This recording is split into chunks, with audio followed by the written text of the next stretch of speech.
I came across this last letter, a message to George W. Bush and Dick Cheney from a dying veteran. It's so touching, I wanted to read it on my channel. The last letter, a message to George W. Bush and Dick Cheney from a dying veteran. I write this letter on the 10th anniversary of the Iraq War on behalf of my fellow Iraq War veterans. I write this letter on behalf of the 4,488 soldiers and Marines who died in Iraq. I write this letter on behalf of the hundreds of thousands of veterans who have been wounded, and on behalf of those wounds, physical and psychological, have destroyed their lives. I am one of those gravely wounded.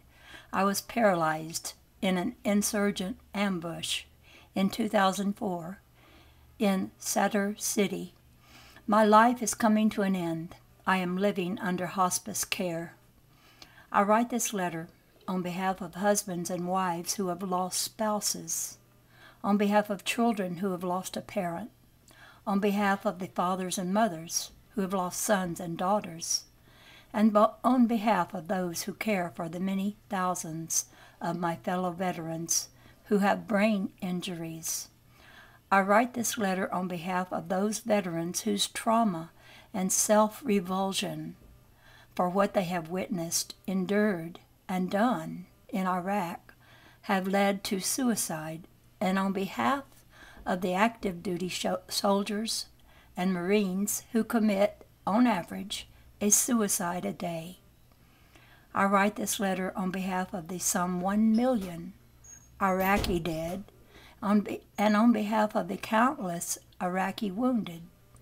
I write this letter on behalf of us all, the human detritus your war has left behind, those who will spend their lives in unending pain and grief.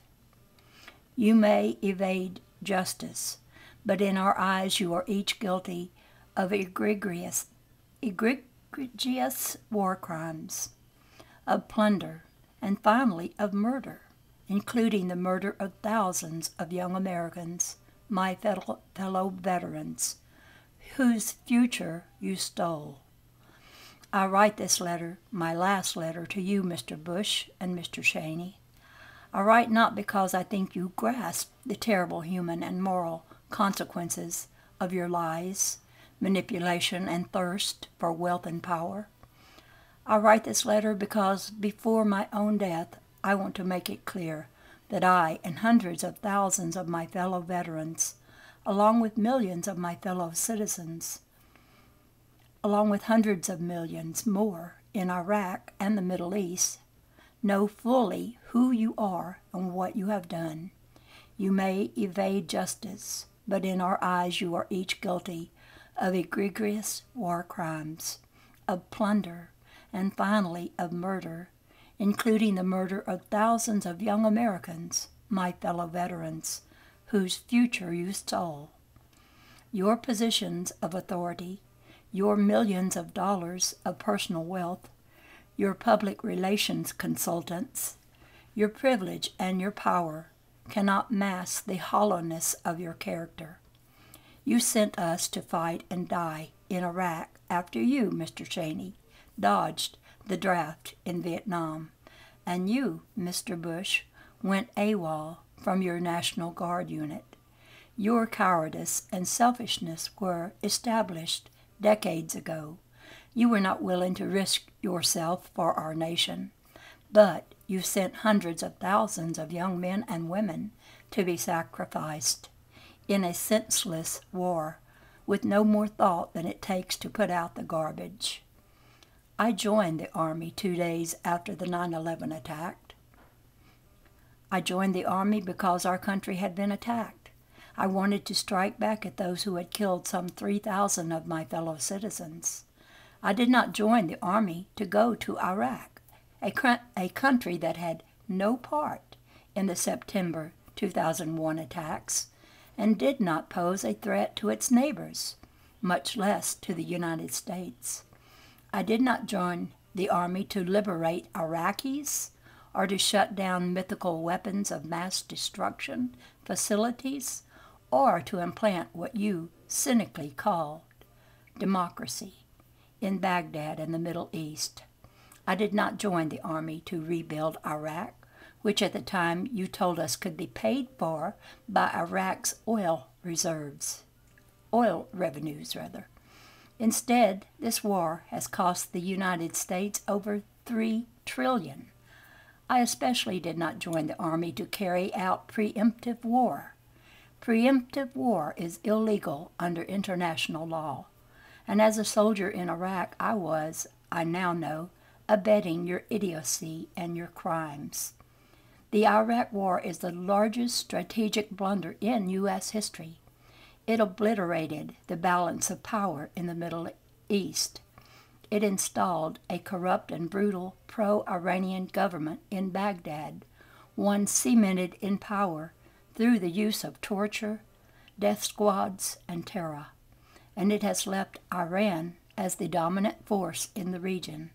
On every level, moral, strategic, military, and economic, Iraq was a failure. And it was you, Mr. Bush, and Mr. Cheney, who started this war. It is you who should pay the consequences. I would not be writing this letter if I had been wounded fighting in Afghanistan against those forces that carried out the attacks of 9/11.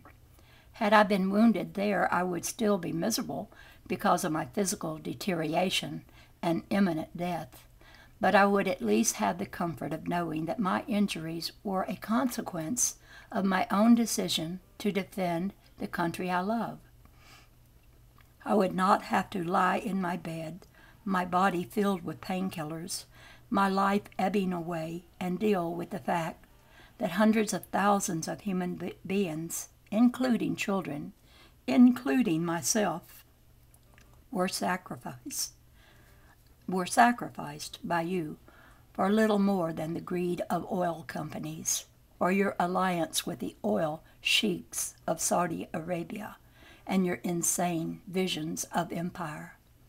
I have, like many other disabled veterans, suffered from the inadequate and often inept care provided by the Veterans Administration. I have, like many other disabled veterans, come to realize that our mental and physical wounds are of no interest to you, perhaps of no interest to any politician. We were used, we were betrayed, and we have been abandoned. You, Mr. Bush, make much pretense of being a Christian, but isn't lying a sin? Isn't murder a sin? Aren't theft and selfish ambition sins? I am not a Christian, but I believe in the Christian ideal. I believe that what you do to the least of your brothers, you finally do to yourself, to your own soul. My day of reckoning is upon me. Yours will come. I hope you will be put on trial, but mostly I hope, for your sakes, that you find the moral courage to face what you have done to me and to many, many others who deserve to live. I hope that before your time on earth ends, as mine is now ending, you will find the strength of character to stand before the American public and the world, and in particular the Iraqi people, and beg for forgiveness. I just had to read this because this was such a touching letter, and I wanted to share it because I'm so against war, and even the thought that they want to begin another war in Iran. It's like, people, rise up. Don't let them do that. Don't be party to it. Don't, like this soldier, go into the military and be used in that way. Because as has happened to him, it would happen to you. Because there are people who only care for greed, and they are very, very scared. And people like the two he mentioned here, they will someday answer. If not to people, they'll answer before the Almighty. And I would hate to be in their shoes on that day. But I too, like this veteran, wish that they would make their confession here while they're alive, and it might go easier for them if they would. But it is a hard, hard, hard thing for anyone to say, I have been wrong, especially when what they did wrong has caused so much suffering and pain and murder. And it's almost unforgivable, but yet we should forgive Bush and Cheney. But it would certainly aid us to forgive them were they to come before the people and profusely apologize for all that they created. And that's all I have to say about it. And this is the Dove Lady, over and out.